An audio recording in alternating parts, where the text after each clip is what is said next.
In the previous video about the RGB fly, we told you how and why we started tying this pattern, how successful this fly has been for us, and how simple it is to tie this pattern. But we know that not everyone spends a lot of time behind the vise. Some people are new to fly tying, some people have been away from it for a while, and some people just would like a step-by-step tutorial to help them tie the fly. If that's you, then this is the video for you. Now let's get into it.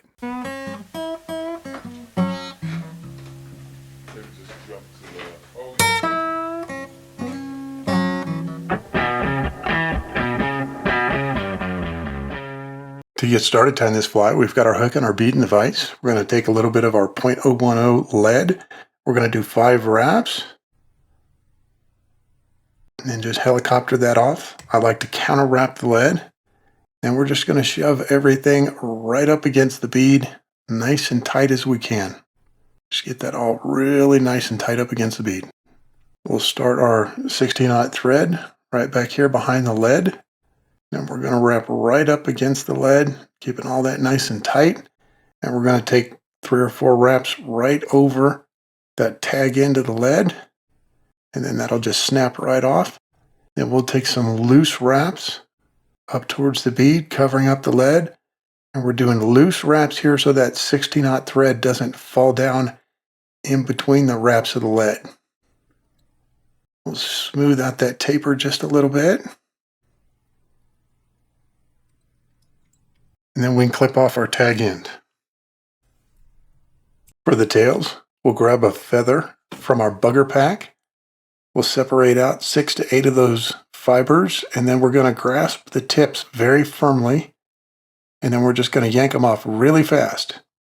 That keeps all the ends aligned, so all our tips are aligned. We'll measure that out to be a little bit less than the length of the hook shank,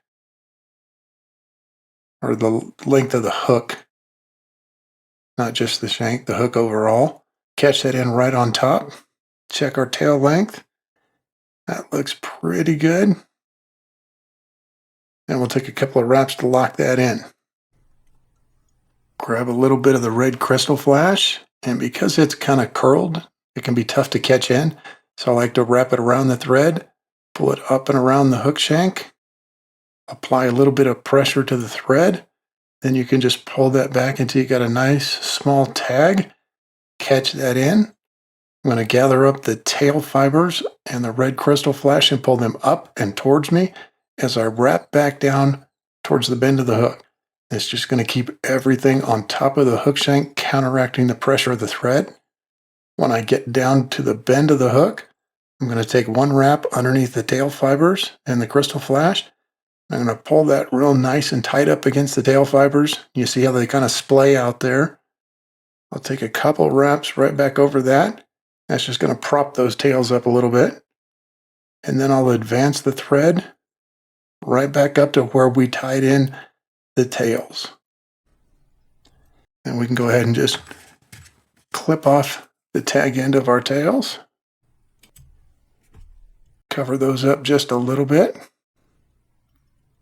And advance the thread about halfway back up the lead. To wrap the crystal flash, you can do it by hand. It's a little easier if you've got a rotary vise because you can keep constant pressure on that crystal flash as you got to work your way around that hook point. That way it doesn't slide around on the thread. We get nice touching turns. And we're going to wrap about halfway back up the body of the fly.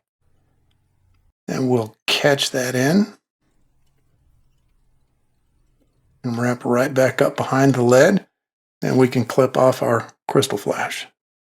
And we'll take a little piece of our Christmas tinsel, catch that in, and we're going to wrap back over that, right back to where the crystal flash was, making sure we catch in the tag end of the crystal flash, keeping it on top of the hook shank, and we're going to wrap over the last little bit of crystal flash so that the crystal flash is only covering up about 1/3 of the body of the fly. We're going to do a counterclockwise spin to flatten out the thread a little bit. And we're going to advance this back up, trying to keep everything nice and smooth. We'll go up right behind the bead. And we'll do the same thing with our Christmas tinsel. Just start wrapping that using the rotary function if you've got it. We're just going to do about 4 wraps of this, maybe 5. And then we'll go ahead and capture that. We'll go ahead and wrap back up right behind the bead. And we can clip off our Christmas tinsel. Now we'll grab a little piece of our blue and copper tinsel. We're going to insert that right up into the slot of the bead and capture that in right on top of the hook shank. We're going to wrap back down, catching in the tag end of the Christmas tinsel. And we're going to wrap right over the end of the Christmas tinsel so that we've got about equal segments between the 3 colors. Counterspin to flatten out the thread. And we're going to try and keep this nice and smooth on the way back up to the bead.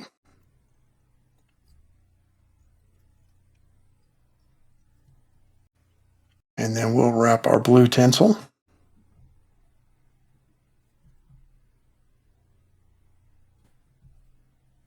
Trying to keep touch and turns on the blue tinsel so we don't have any of the thread showing through.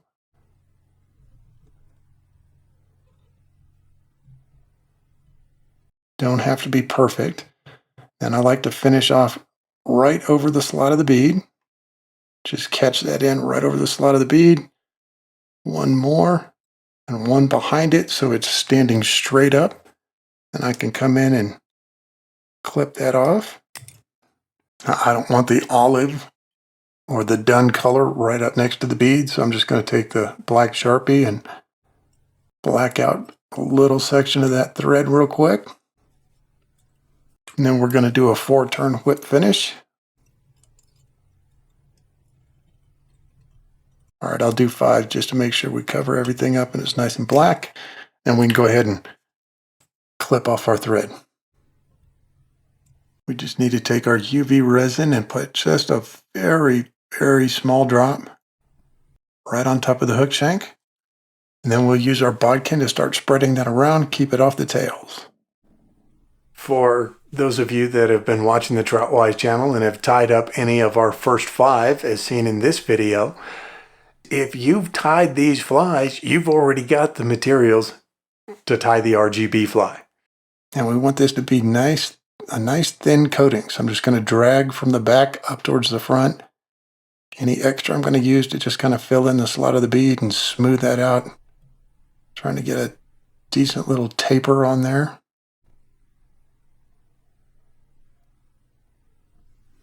Then we'll hit it with the UV light.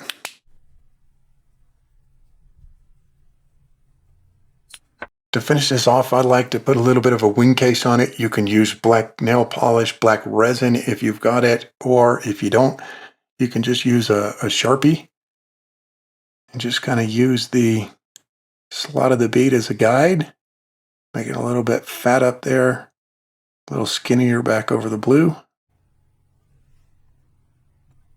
Then we'll take just a little dab of our UV resin and cover up that wing case and just smooth everything out.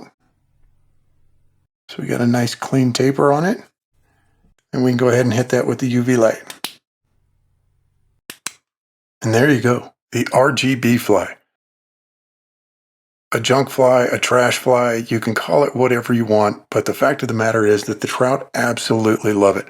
So tie yourself up a few of these, give them a shot. I think you'll be pleasantly surprised.